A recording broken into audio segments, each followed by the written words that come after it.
नमस्कार। क्या uniform civil code यानी कि यूसीसी लागू होने के बाद भारत हिंदू राष्ट्र घोषित होगा? क्या कांग्रेस भी अब हिंदू राष्ट्र के समर्थन में आ गई है? और यूसीसी पर चर्चाओं के बीच अचानक सीएम योगी का बयान हिंदू राष्ट्र की ओर कैसे इशारा कर रहा है? इन सारे सवालों के बीच आपको यह भी बताऊंगा कि यूसीसी लागू होने से देश में क्या क्या बदल जाएगा और मुसलमानों के नाम पर अपनी दुकान चलाने वाले क्यों बिलबिलाए हुए हैं। दरअसल यूनिफॉर्म सिविल कोड और भारत को हिंदू राष्ट्र घोषित करने की मांग पिछले कई दशकों से चली आ रही है। यूसीसी बीजेपी के मैनिफेस्टो के बड़े वादों में से एक है। पार्टी अपने मैनिफेस्टो में शामिल ज्यादातर बड़े वादों को पूरा कर चुकी है, जिसमें अयोध्या में राम मंदिर निर्माण शुरू करना, 3 तलाक से छुटकारा दिलाना और कश्मीर में अनुच्छेद 370 हटाने जैसे मुद्दे शामिल हैं। पीएम मोदी ने जब से यूनिफॉर्म सिविल कोड लागू करने के संकेत दिए हैं, तब से पूरे देश में इस मुद्दे पर बहस छिड़ गई है। कहा जा रहा है कि केंद्र सरकार आगामी मॉनसून सत्र में यूसीसी का बिल संसद में पेश कर सकती है। मॉनसून सत्र में ही इसे लागू कराने की पूरी तैयारी कर ली गई है। साथ ही राज्यसभा में इसे कैसे पास कराया जाए, इस प्लान पर भी तेजी से काम चल रहा है। यूसीसी के मुद्दे के बीच हिंदू राष्ट्र का मुद्दा भी तूल पकड़ने लगा है। अब सोशल मीडिया पर दावे किए जाने लगे हैं कि यूसीसी लागू होने के बाद भारत हिंदू राष्ट्र भी घोषित होने वाला है। दरअसल भारत को हिंदू राष्ट्र घोषित करने की चर्चा अब क्यों जोर पकड़ने लगी है, इसके लिए हमें कुछ महीने पीछे जाना होगा, जिससे देश को हिंदू राष्ट्र घोषित करने के कहीं ना कहीं संकेत मिलते हैं। भारत को हिंदू राष्ट्र घोषित करने का सबसे बड़ा सिग्नल अपनी कट्टर हिंदुत्व छवि के लिए पहचाने जाने वाले और बीजेपी के फायरब्रांड नेता सीएम योगी के बयानों से मिलता है। सीएम योगी ने सबसे पहले 2017 में हिंदू राष्ट्र का समर्थन करते हुए कहा था कि अगर ये लोगों और देश के हितों की पूर्ति करता है तो ऐसे कदम में कुछ भी गलत नहीं है। इसके अलावा सीएम योगी ने इसी साल 15 फरवरी को एक ट्वीट करते हुए लिखा था कि भारत हिंदू राष्ट्र है क्योंकि भारत का हर नागरिक हिंदू है। भारत हिंदू राष्ट्र था और आगे भी रहेगा।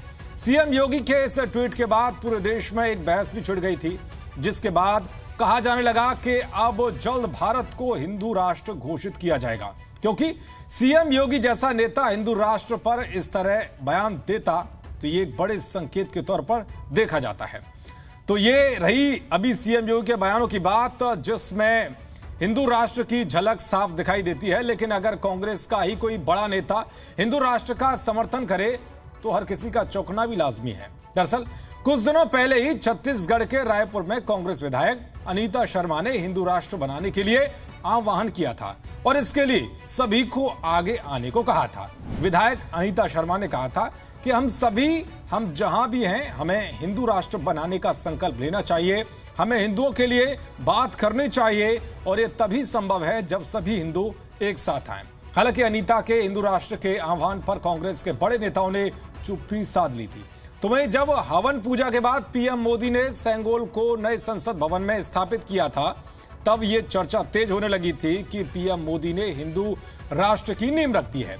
यही नहीं बल्कि बागेश्वर धाम के धीरेन्द्र कृष्ण शास्त्री भी आए दिन भारत को हिंदू राष्ट्र बनाने को लेकर बयान देते रहते हैं।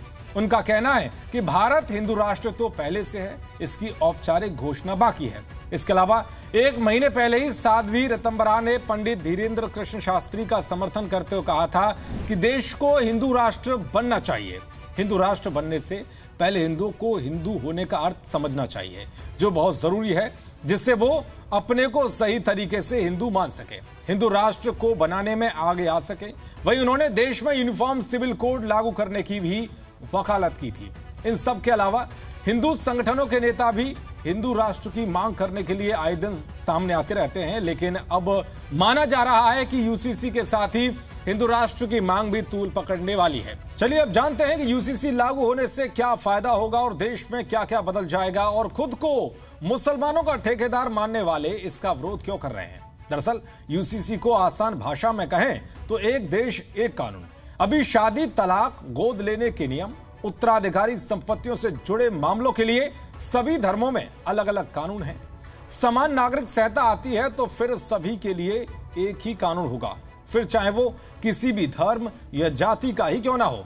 अब सवाल यह है कि यूसीसी लागू होने से क्या बदल जाएगा। दरअसल हिंदू, सिख, जैन और बौद्ध के पर्सनल मामले हिंदू मैरिज एक्ट से चलते हैं।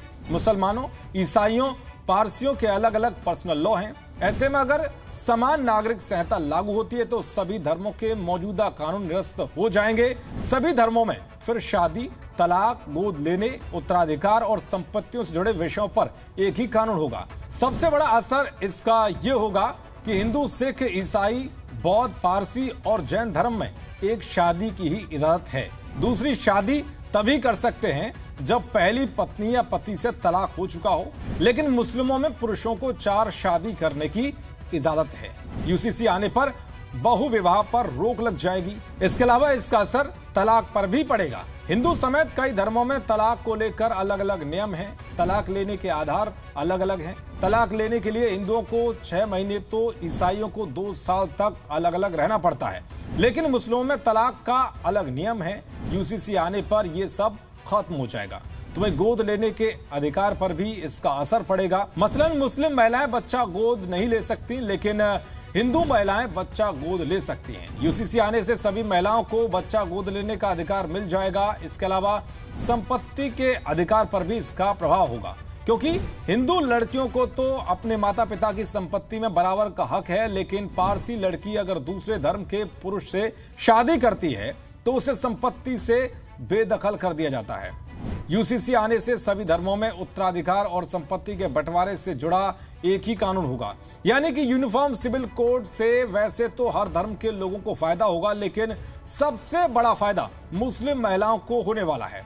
मुस्लिम पर्सनल लॉ बोर्ड और उनके सहयोगी संगठन का अस्तित्व खतरे में पड़ जाएगा, इसीलिए वो नहीं चाहते कि ये लागू हो। मुसलमानों की ठेकेदारी करने वालों को लगता है कि यूनिफॉर्म सिविल कोड उनके धार्मिक मामलों में हस्तक्षेप है, जबकि इसमें महिलाओं और पुरुषों को समान अधिकार की बात है।